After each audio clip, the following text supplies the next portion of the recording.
नमस्कार दोस्तों, test series program prelims 2020 में आप सभी का स्वागत है। ये उसी सीरीज का 11वां एपिसोड है। इससे पहले हम लोग 10 एपिसोड कंप्लीट कर चुके हैं। आज का सेशन भारतीय अर्थव्यवस्था खंड से संबंधित है। अगर आप हमारे चैनल पर नए व्यूअर हैं तो सबसे पहले चैनल को सब्सक्राइब कर लीजिए। इसके साथ ही बेल आइकन को भी प्रेस कर लीजिए, जिससे आपको हमारे आने वाले सभी वीडियो की नोटिफिकेशन मिल सके। तो चलिए आज के सेशन की शुरुआत हम लोग पिछले अभ्यास प्रश्न से करते हैं। पिछले अभ्यास प्रश्न में आपसे पूछा गया था कि लोकसभा द्वारा पारित किसी धन विधेयक यानी मनी बिल को राज्यसभा द्वारा कितने सप्ताहों तक रोक कर रखा जा सकता है। पहला ऑप्शन ए 2 सप्ताह तक, बी ऑप्शन 3 सप्ताह तक, सी ऑप्शन 4 सप्ताह तक और डी ऑप्शन 5 सप्ताह तक।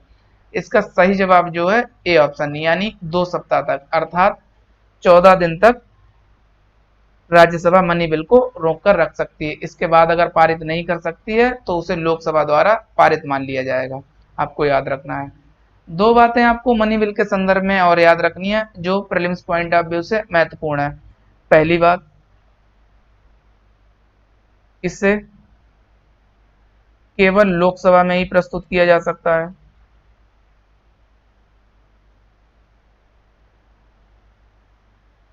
केवल लोकसभा में प्रस्तुत। दूसरी, इसे संविधान के अनुच्छेद 110 में परिभाषित किया गया है। ये दो बातें आपको याद रखनी है। अब हम लोग आज के सेशन पर आते हैं।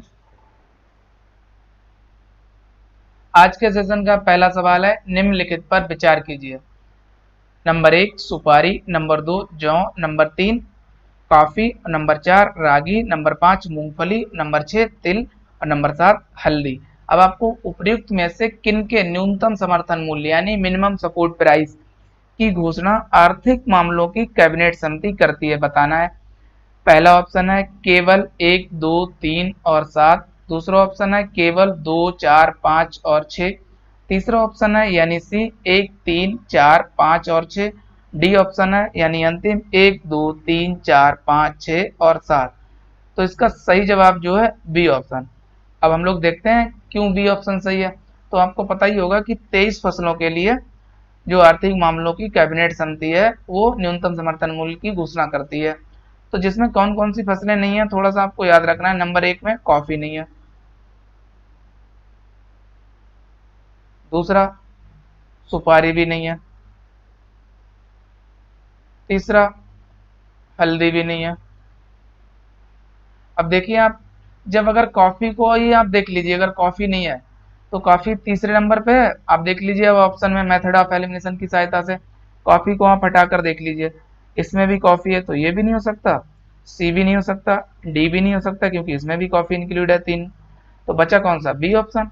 तो अगर आपको इतना ही पता होता कि कॉफी जो है वो न्यूनतम समर्थन मूल्य में शामिल नहीं है तब भी आप इस ऑप्शन को सही टिक कर देते। अब हम लोग अगले सवाल पर आते हैं। अगला सवाल है सवाल नंबर 2, गन्ने की उचित एवं लाभप्रद कीमत यानी FRP fair and remunerative price से कौन निम्नलिखित में से कौन अनुमोदित करता है या करती है। आपको बताना है। पहला ऑप्शन आर्थिक मामलों की मंत्रिमंडलीय समिति। दूसरा ऑप्शन कृषि लागत और कीमत आयोग। और सी ऑप्शन कृषि मंत्रालय का विपणन और निरीक्षण निदेशालय। और डी ऑप्शन कृषि उत्पाद विपणन समिति। तो इसका सही जवाब जो है ए ऑप्शन यानी आर्थिक मामलों की मंत्रिमंडलीय समिति, जिसको आप शॉर्ट फॉर्म में सीसीईए भी कहते होंगे, यानी cabinet committee on economic affair. ये आपको ध्यान रखना है।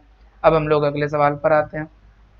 अगला सवाल है सवाल नंबर 3, काफी महत्वपूर्ण है। निम्नलिखित फसलों पर विचार कीजिए। नंबर 1 कपास, नंबर 2 मूंगफली, नंबर 3 धान, नंबर 4 गेहूं। अब आपको बताना है कि इनमें से कौन सी खरीफ की फसलें हैं, यानी आपको पहचानना है कौन सी खरीफ की फसलें हैं। तो पहला ऑप्शन है 1 और 4, बी ऑप्शन है 2 और 3, सी ऑप्शन है 1, 2 और 3, डी ऑप्शन है 2, 3 और 4। तो मैं आपको थोड़ा सा यहाँ पे फसलों के बारे में बता रहा हूँ।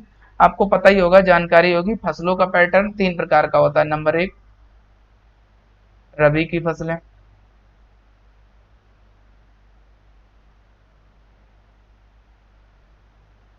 नंबर 2 खरीफ की फसलें।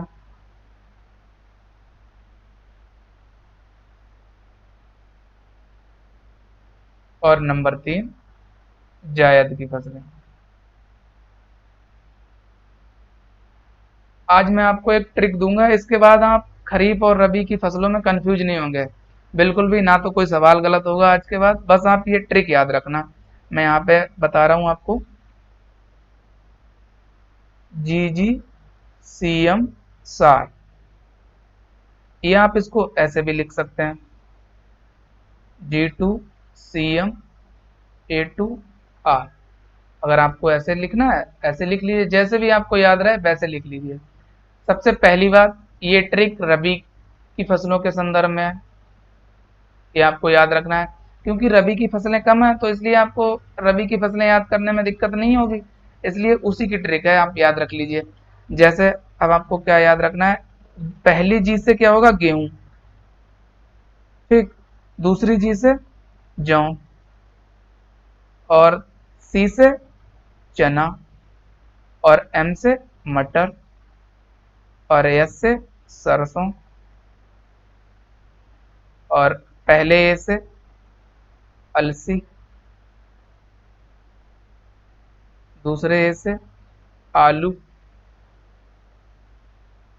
और बचा कौन सा लास्ट में, आर, तो आर से राई। रागी नहीं है ये, राई आपको याद रखना है। देखिए अब आप पहचान लीजिए, इनको छोड़ के जो भी फसलें होंगी वो सारी खरीफ की होंगी। तो देखते हैं, पहले में क्या था, कपास, तो ये तो खरीफ की होगी, कन्फर्म है। दूसरा मूंगफली, इसमें मूंगफली नहीं है तो ये भी कन्फर्म है, खरीफ की होगी। तीसरा धान, धान भी नहीं है इसमें तो ये भी खरीफ की होगी। और चौथा गेहूं, अभी हम लोगों ने देखा गेहूं रबी की फसल है तो गेहूं नहीं होगा। आपको याद रखना, जब तीनों ये खरीफ की फसलें हैं, आपको अब ऑप्शन चेक करने हैं, कौन से ऑप्शन में तीनों हैं। तो सी ऑप्शन आप देख लीजिए, इसका सही जवाब है सी ऑप्शन, यानी सी में तीनों है, 1 2 और 3। इस प्रकार आपको इस तरह से सवालों को सॉल्व करना है, इस ट्रिक को याद रखें, आपको अच्छे से याद रखनी है आज के बाद। अब हम लोग अगले सवाल पर आते हैं। अगला सवाल है सवाल नंबर 4, भारत नेट योजना के संदर्भ में निम्नलिखित कथनों पर विचार कीजिए। पहला कथन, इसकी शुरुआत ग्रामीण क्षेत्रों में डिजिटलीकरण को बढ़ावा देने के लिए की गई। दूसरा कथन, इसका लक्ष्य 2.5 लाख ग्राम पंचायतों को ब्रॉडबैंड ऑप्टिकल फाइबर नेटवर्क के जरिए जोड़ना है।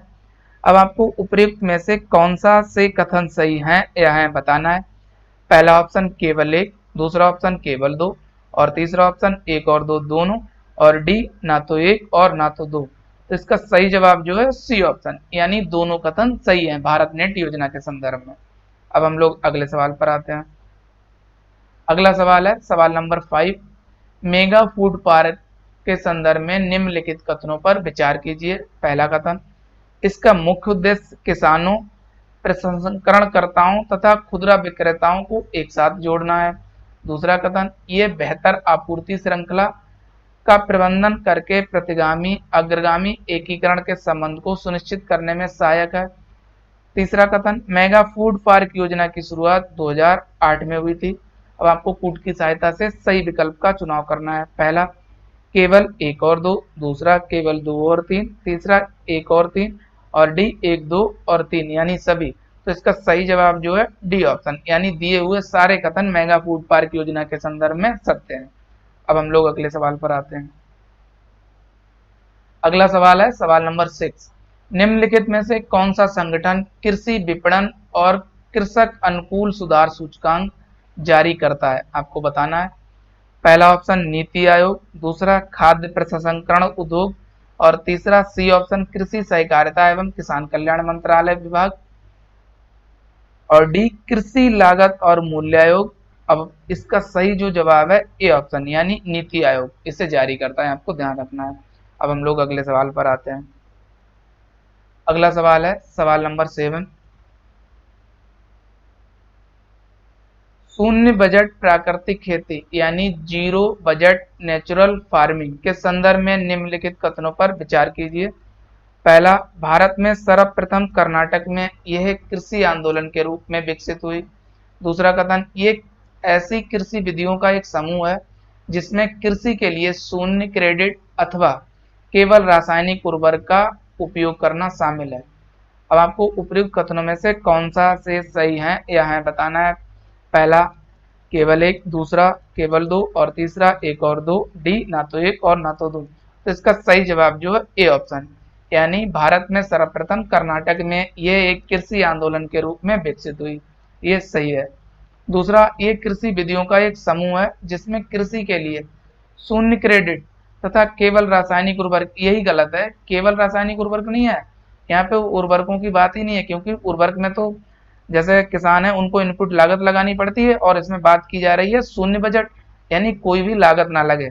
तो आपको ये ध्यान रखना है, इस प्रकार दूसरा वाला कथन गलत होगा, तो केवल ए ऑप्शन सही है। अब हम लोग अगले सवाल पर आते हैं। अगला सवाल है सवाल नंबर 8। 1969 में हुआ बैंकों का राष्ट्रीयकरण किस प्रकार के विचारों का प्रतिनिधित्व करता है? थोड़ा सा आपको याद रखना है, जो कांग्रेस थी हमारे यहाँ, अभी तो उसकी सरकार नहीं है, वो समाजवादी प्रकार की, ये आपको याद रखना है।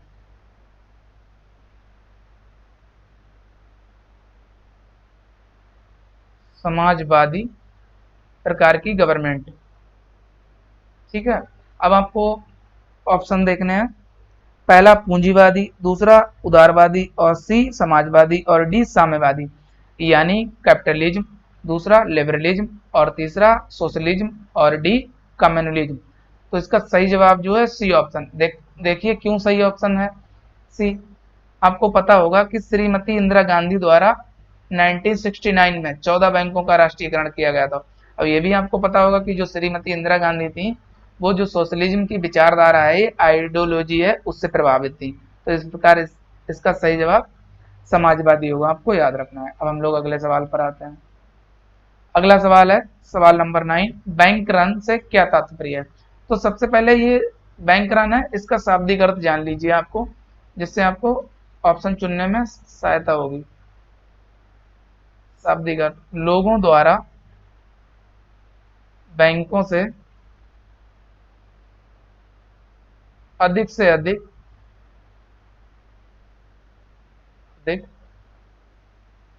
अपना पैसा वापस निकालना।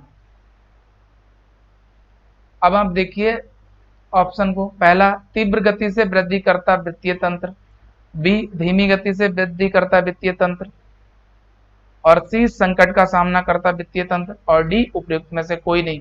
तो आप खुद इतना सोचिए कि अगर कोई भी सारी बैंकों से पैसा निकाल लेंगे ग्राहक अपने या कस्टमर, तो वित्तीय तंत्र कैसे वृद्धि करेगा? तो ये तो गलत हो गया। दूसरा, जब सारे लोग पैसा निकालेंगे तो धीमी गति से क्या वित्तीय तंत्र वृद्धि करेगा? तो ये भी नहीं हो सकता, यानी संकट में आ जाएगा जब सारे लोग पैसा निकाल लेंगे। तो इस प्रकार इसका सही जवाब सी ऑप्शन है, यानी संकट का सामना करता वित्तीय तंत्र। बैंक जो भी है वो पैसे की कमी या वित्तीय संकट का सामना करेंगे। अब हम लोग अगले सवाल पर आते हैं। अगला सवाल है आज के सेशन का अंतिम सवाल। नेशनल कैरियर सर्विस के संदर्भ में निम्नलिखित कथनों पर विचार कीजिए। पहला कथन, नेशनल कैरियर सर्विस कार्मिक और प्रशिक्षण विभाग भारत सरकार का एक उपक्रम है। दूसरा, नेशनल कैरियर सर्विस को देश के अशिक्षित युवाओं के लिए रोजगार के अवसर संवर्धन के लिए मिशन के रूप में प्रारंभ किया गया। अब आपको उपयुक्त में से कौन सा से कथन सही है यह बताना है। पहला केवल एक, दूसरा केवल दो, और सी एक और दो, डी ना तो एक और ना तो दो। इसका सही जवाब जो है डी ऑप्शन, यानी दोनों कथन गलत हैं। तो देखिए इसे किसने शुरू किया है, यानी ये किसका उपक्रम है? तो आपको ध्यान रखना है ये श्रम एवं रोजगार मंत्रालय का एक उपक्रम है। तो ये गलत हो गया। दूसरा, इसे नेशनल कैरियर सर्विस को देश के अशिक्षित नहीं शिक्षित युवाओं के लिए रोजगार के अवसर के संवर्धन के लिए मिशन के रूप में प्रारंभ किया गया। इस प्रकार ये भी गलत है। अब हम लोग आज के अभ्यास प्रश्न पर आते हैं। आज के सेशन का अभ्यास प्रश्न है, बीएन श्री कृष्ण समिति का संबंध निम्नलिखित में से किससे या किनसे है? आपको बताना है। पहला ऑप्शन आंतरिक सुरक्षा यानी इंटरनल सिक्योरिटी, दूसरा डेटा सुरक्षा, और सी ऑप्शन आंतरिक क्षेत्र से, और डी इनमें से कोई नहीं। तो आपको इसका सही जवाब कमेंट सेक्शन में देना है। हम इस सवाल के जवाब के साथ तथा कुछ नए सवालों के साथ आपसे अगले एपिसोड में मुलाकात करेंगे। तब तक के लिए गुड बाय।